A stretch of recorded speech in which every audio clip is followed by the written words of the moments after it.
एक बार की बात है, एक खरगोश और कछुए के बीच जोरों की बहस छिड़ी कि उनमें से ज्यादा तेज कौन दौड़ता है। आखिरकार उन्होंने इसका हल निकालने के लिए एक दौड़ प्रतियोगिता करने का निर्णय लिया।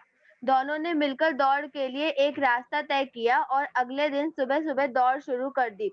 खरगोश बिजली की गति से दौड़ा और अगले कई मीलों तक दौड़ता ही रहा। देखते ही देखते वह कछुए से मीलों आगे निकल गया।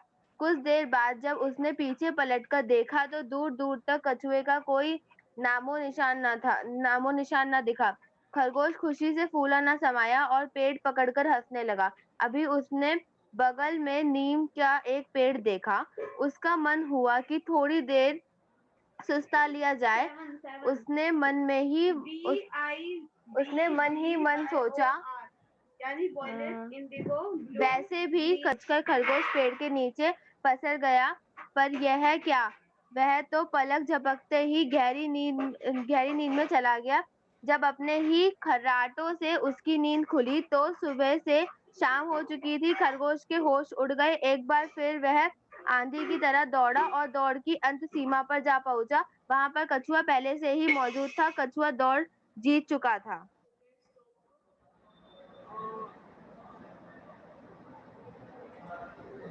उस अपनी हार से बहुत दुखी था। दौड़ दौड़ हारने से भी अधिक दुख उसे अपने घमंड और अत्यधिक आत्मविश्वास पर हुआ। वह पूरी रात अपनी मूर्खता के बारे में सोच सोच कर पछताता रहा। उसे एहसास हुआ कि उसे कछुए को इतना कमजोर और खुद को इतना ताकतवर नहीं समझना चाहिए था। अतः अंततः अगली सुबह वह फिर कछुए के पास गया और उसे दूसरी दौड़ के लिए चुनौती दी। कछुए ने सहज रूप से चुनौती स्वीकार कर ली। इस बार खरगोश पूरी ताकत लगाकर दौड़ा, बिना रुके, बिना पलटे, और वह दौड़ता रहा और तब तक दौड़ता रहा जब तक वह समाप्ति रेखा पर नहीं पहुंच गया। जी हाँ, इस बार खरगोश जीत गया।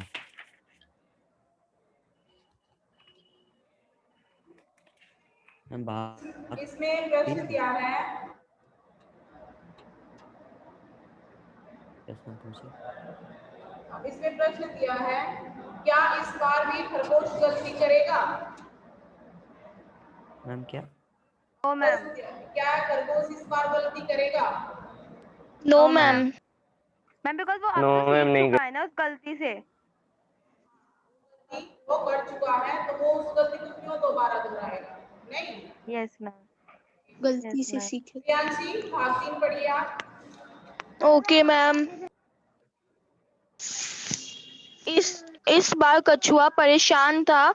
वह रात भर चिंतन करता रहा। बहुत सोचने विचारने के बाद उसे एहसास हुआ कि जिस डरे ढरे पर अभी दौड़ हो रही थी, उस प्रकार से तो वह कभी भी खरगोश को हरा नहीं पाएगा, क्योंकि खरगोश की गति स्वाभाविक रूप से ही तेज है और उसकी धीमी।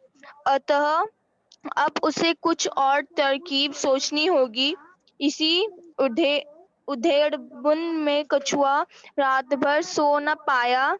अगले दिन वो फटते ही वह खरगोश के पास पहुंचा और उसे एक और दौड़ के लिए चुनौती दी।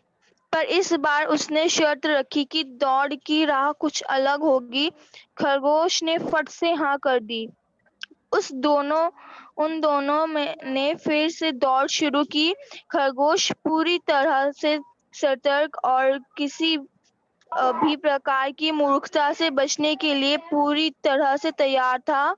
उसने आओ देखा न ताओ, वह पूरा जोर लगाकर दौड़ा। वह केवल तब तक जब तक कि उसके सामने एक बड़ी नदी नहीं आ गई।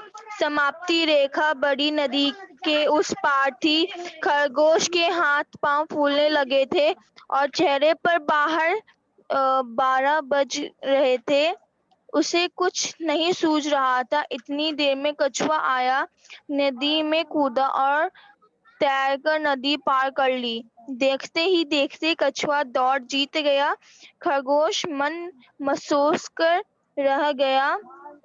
उसे एक बार फिर अपने किए पर गुस्सा आया। वह सोचने लगा कि काश उसने दौड़ के लिए हामी भरने से पहले राह के बारे में पूछ लिया होता।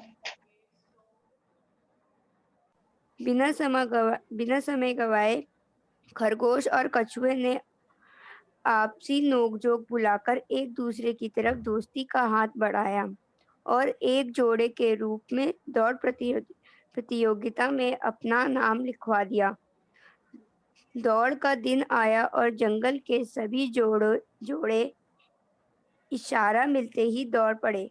आधे रास्ते तक खरगोश ने कछुए को अपनी पीठ पर लादा और पूरा जोर लगाकर दौड़ा। कुछ ही मिनटों में वे दोनों नदी के किनारे पहुंच गए।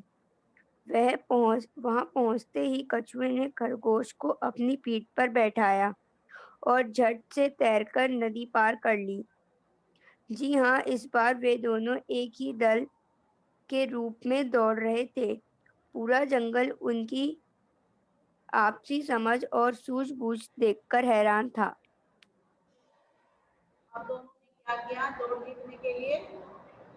पहले कछुआ बैठा खरगोश की पीठ पर, फिर जब पानी आ गया तो फिर खरगोश बैठ गया।